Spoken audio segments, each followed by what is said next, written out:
सरकारी कर्मचारियों की सामाजिक सुरक्षा, सोशल सिक्योरिटी से रिलेटेड मैटर्स हमेशा से उठते आए और समय समय पे बहुत अच्छे निर्णय भी लिए गए। खासकर जो सेवानिवृत्ति यानी रिटायरमेंट या सुपर एन्युएशन जिसको कहते हैं टेक्निकली, सुपर एन्युएशन के बाद में पेंशन जो मिलती है वो सामाजिक सुरक्षा का बहुत बड़ा एक महत्वपूर्ण उसका पिलर है, उसका बहुत बड़ा एक महत्वपूर्ण भाग है। देश भर में सरकारी कर्मचारियों की तरफ से हमेशा मांग आती रही कि जो एनपीएस स्कीम है उसमें सुधार किए जाए। सुधार के लिए एक कमेटी बनाई थी माननीय प्रधानमंत्री श्री नरेंद्र मोदी जी ने अप्रैल 2023 में। डॉक्टर सोमनाथन साहब जो कि आपके सामने आज कैबिनेट सेक्रेटरी डेजिग्नेट के हिसाब से बैठे हैं, आप फाइनेंस सेक्रेटरी के हिसाब से इस कमेटी के चेयरमैन थे और इस कमेटी ने एक्सटेंसिव कंसल्टेशन किया। एक्सटेंसिव कंसल्टेशन 100 से ज्यादा एम्प्लॉइज यूनियंस एसोसिएशंस के साथ कमेटी ने डिस्कशंस किए, कई मीटिंग्स हुई, कई राज्यों के साथ, करीब करीब सारे ही राज्यों के साथ इस कमेटी ने इंटरेक्शन किया। उनके इस राज्यों के फाइनेंस सेक्रेटरीज, राज्यों की पॉलिटिकल लीडरशिप, सभी ने अपने अपने इनपुट दिए। राज्य सरकारों के जो एम्प्लॉयज की एसोसिएशंस थी उन सब ने इंपॉर्टेंस दी।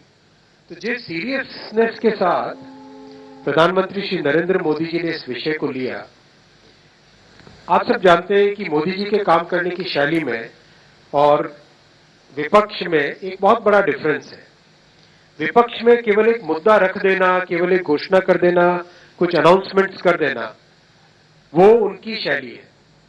मोदी जी की शैली है हमेशा जो मुद्दा है उसको सीरियसली लो, उसको डिटेल में समझो, उस पर जितना पॉसिबल है कंसल्टेशन करो और उस कंसल्टेशन से निकल के जो देश हित में, जनहित में और स्टेक होल्डर्स के हित में जो विषय आए उसको उस तरह से आगे रखना।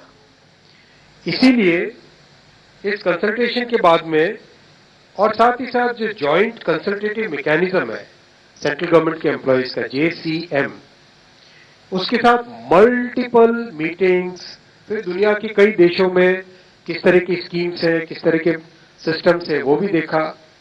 फिर भारत की जो अर्थव्यवस्था है और केंद्र सरकार का बजट है उसको समझने के लिए रिजर्व बैंक ऑफ इंडिया के साथ, वर्ल्ड बैंक के साथ, सबके साथ कंसल्टेशंस हुए और इस कंसल्टेशन के बाद में एक यूनिफाइड पेंशन स्कीम का रिकमेंडेशन इस कमेटी ने किया और आज प्रधानमंत्री श्री नरेंद्र मोदी जी की अध्यक्षता में यूनियन कैबिनेट ने यूनिफाइड पेंशन स्कीम को अप्रूव किया है, इसको अनुमोदित किया है और ये स्कीम अभी आने वाले समय में लागू होगी। इस स्कीम के 5 पिलर्स हैं।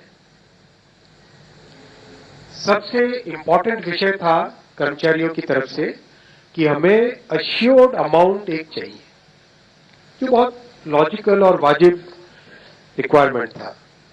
तो इस डिमांड पे एक मेथोडिकल वे में काम करके और एक्चुअरियल साइंसेस जो लोग आगे का भविष्य का रिक्वायरमेंट वगैरह कंप्यूट करने का एक तरीका होता है जिसको एक्चुअरियल साइंस बोलते हैं, उनके साथ मिलके कई तरह के फाइनेंशियल मॉडल्स को प्रोजेक्ट करके और सबके साथ मिलके सिस्टमेटिक तरीके से 50% अश्योर्ड पेंशन, ये इस यूपीएस का सबसे पहला पिलर है। इसकी डिटेलिंग देखनी चाहिए हमें। जो ये अमाउंट मिलेगा वो रिटायरमेंट से पहले के 12 महीनों की एवरेज बेसिक पे का 50% होगा। मैं रिपीट कर रहा हूं, अश्योर्ड पेंशन का जो अमाउंट है that will be the average of basic पे ऑफ 12 मंथ्स बिफोर सुपर एन्युएशन, उसका 50% होगा।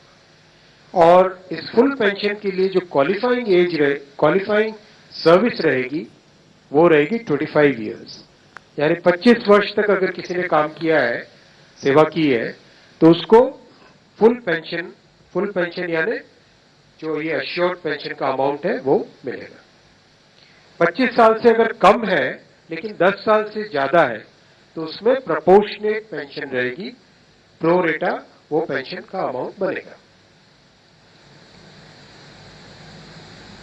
जो कभी किसी कर्मचारी की डेथ हो जाए तो फैमिली पेंशन एक बहुत बड़ा, स्पाउस के लिए ये बहुत बड़ी एम्प्लॉइज की एक रिक्वायरमेंट थी, डिमांड थी। तो सेकंड पिलर इस यूपीएस का है अश्योर्ड फैमिली पेंशन। किसी भी कर्मचारी के डिमाइज से पहले, इमीडिएटली पहले जो पेंशन थी, अमाउंट था, उसका 60% मिलेगा एम्प्लॉय के, डिसीज एम्प्लॉय के स्पाउस को। ये सेकंड पिलर है। थर्ड पिलर है अश्योर्ड मिनिमम पेंशन। कई बार देखा कि सर्विस कम होती है और कंट्रीब्यूशन जितना हुआ है उससे एक सफिशिएंट अमाउंट नहीं मिल पाता था, और ये अपने आप में एक बड़ा विषय था केंद्र सरकार के कर्मचारियों का और एनपीएस में जुड़े सभी कर्मचारियों का। इसीलिए एक minimum assured pension, assured minimum pension 10,000 rupees per month, वो इसमें यूपीएस में थर्ड पिलर ये रखा गया है। इसके साथ आगे वाले पॉइंट को जोड़ के करेंगे तो अगर डीएनएस रिलीफ यानी महंगाई से रिलेटेड रिलीफ जो मिलेगी तो वो आज की तारीख में होते होते करीब करीब 15,000 रुपए पर मंथ हो जाती है, which is a substantial relief part of this entire pension system. Fourth pillar है इन्फ्लेशन के साथ इंडेक्सेशन। जैसे केंद्र सरकार के एम्प्लॉइज के लिए सैलरी में डीएनएस अलाउंस होता है, उसी पैटर्न पे जो इंडेक्स है, सेम इंडेक्स को यूज करके all India consumer price index for industrial workers, इसको यूज करके assured pension, assured family pension और अश्योर्ड मिनिमम पेंशन, इन तीनों के तीनों जो आपने पिछले पेज पे तीनों पिलर्स देखे, assured pension, assured family pension और अश्योर्ड मिनिमम पेंशन, इन तीनों के ऊपर इन्फ्लेशन इंडेक्सेशन डीएनएस रिलीफ के बेसिस पे मिलेगा, डीआर, डीए की जगह डीआर, डीएनएस रिलीफ। पांचवा पिलर है इस स्कीम का lump sum payment at superannuation in addition to gratuity. ये एक तरीके से बहुत ही इंपॉर्टेंट और बहुत ही बड़ी एक रिलीफ मिलेगी। जब सुपर एन्युएशन होता है तो उसके बाद में इंसान अपनी लाइफ को प्लानिंग जिस तरह से करना चाहिए तब कई बड़े खर्चे आते हैं, इसलिए ये लंप सम एक अमाउंट तय किया गया। यह है कि हर 6 महीने की सर्विस के लिए मंथली इमोल्यूमेंट्स विच मीन्स पे एंड डीए कंबाइंड, उसका 10% अमाउंट। तो ये एक अपने आप में सब्सटैंशियल एक अमाउंट रह जाएगा। जैसे मान लीजिए किसी का 30 इयर्स की सेवा है तो उसमें करीब करीब 6 महीने की सैलरी, दैट्स करेक्ट ना, करीब करीब 6, तो उसको 6 महीने की इमोल्यूमेंट्स जो उसकी रहेगी पे प्लस डीए मिला के, वो एक लमसम अमाउंट की तरह मिलेगा। ये 5 पिलर्स को लेके आज यूनिफाइड पेंशन स्कीम अप्रूव हुई है। ये स्कीम केंद्र सरकार के करीब 23 लाख कर्मचारी, करीब 23 लाख एम्प्लॉइज हैं, उनको इसका बेनिफिट मिलेगा।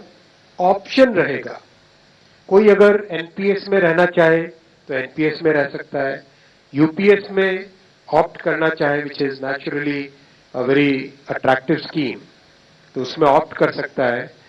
प्लस राज्य सरकारें अगर इसी फ्रेमवर्क को, इसी आर्किटेक्चर को यूज करना चाहे तो राज्य सरकारें भी इस आर्किटेक्चर को यूज कर सकती है।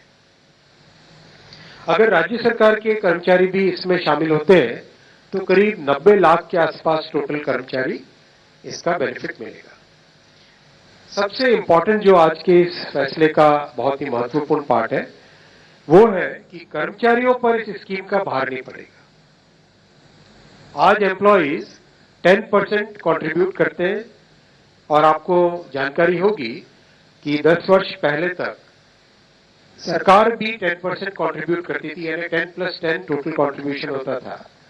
लेकिन मोदी जी ने 2019 में इस 10% कंट्रीब्यूशन को बढ़ा के 14% किया था। जो केंद्र सरकार का कंट्रीब्यूशन है उसको बढ़ा के 14% किया था.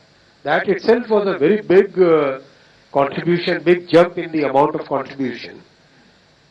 अब वो कंट्रीब्यूशन बढ़ के 18.5% हो जाएगा. वो कंट्रीब्यूशन बढ़ के 18.5% हो जाएगा. ये स्कीम 1/4/2025 से लागू होगी. तब तक इसके लिए जो भी सारे स्ट्रक्चर्स, पोर्टल वोटल सब बनने होंगे, रूल्स रेगुलेशंस, वो सारे बन जाएंगे 1 अप्रैल 2025 से. 1 अप्रैल 2025 से लागू होगी ये स्कीम. और जितने भी एग्जिस्टिंग एम्प्लॉइज हैं एनपीएस में, उन सबको ये ऑप्शन मिलेगा, वो यूपीएस में शामिल हो सकते हैं. मेडिकल रीइंबर्समेंट पहले की तरह मिलेगा सेंट्रल गवर्नमेंट के एम्प्लॉइज को, जो कि बहुत बड़ी. वैसे भी मेडिकल रीइंबर्समेंट अभी भी पुराने ओपीएस के मेथड के टाइम से ही मिलता है, वो चेंज नहीं है. मैं आपके सामने ये भी रखना चाहूंगा साथियों कि कांग्रेस की 2 सरकारें जिन्होंने ओपीएस की घोषणा की, हिमाचल और राजस्थान, उन्होंने किस तरह से अपने राज्य सरकार के कर्मचारियों के प्रति एक तरीके से अनाउंस किया है, लेकिन इम्प्लीमेंटेशन उसमें कुछ नहीं किया. केवल अनाउंस करके एक भ्रम में रखना वो उनका काम था. इसके विपरीत प्रधानमंत्री श्री नरेंद्र मोदी जी का जो काम है, आप देखो, ये completely well thought through, extensively consulted, best practices को देख के, और साथ ही साथ इंटरजेनरेशनल इक्विटी. इंटरजेनरेशनल इक्विटी, आने वाली जनरेशंस पे कोई एक्स्ट्रा भार ना पड़े, इसके लिए इस पूरी स्कीम को फुल्ली फंडेड स्कीम की तरह रखा गया है. फुल्ली फंडेड स्कीम की तरह रखा गया है. जो आज हमारा इसमें रिक्वायरमेंट रहेगा, वो आज ही उसको फंड किया जाएगा, न कि हिमाचल और राजस्थान में कांग्रेस गवर्नमेंट्स की तरह आज अनाउंस कर दो, बाद में भविष्य में क्या होगा उसकी कांग्रेस ने कभी चिंता नहीं की. बहुत इंपॉर्टेंट है साथियों कि केंद्र सरकार और सरकारी कर्मचारियों के जो बहुत बड़े हिमायती बनते हैं, वैसी पॉलिटिकल पार्टियों का भी अगर हम इतिहास देखें तो वहां पर भी बहुत स्पष्ट तौर पे दिखाई देगा कि जैसे त्रिपुरा में कई वर्षों तक कम्युनिस्ट गवर्नमेंट रही, उन्होंने कभी भी ढंग से टाइम पे कमीशन नहीं रखा. केरला में जब केंद्र सरकार ने 10% से 14% बढ़ाया गवर्नमेंट का कंट्रीब्यूशन, तब केरला की सरकार ने उसको नहीं बढ़ाया.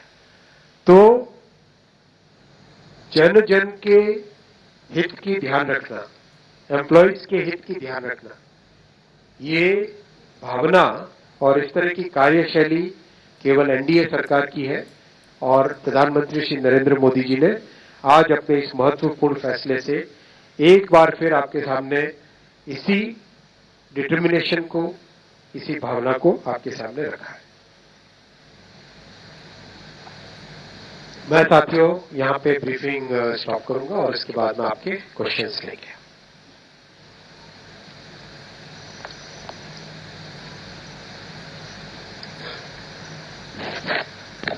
I would just like to supplement one thing.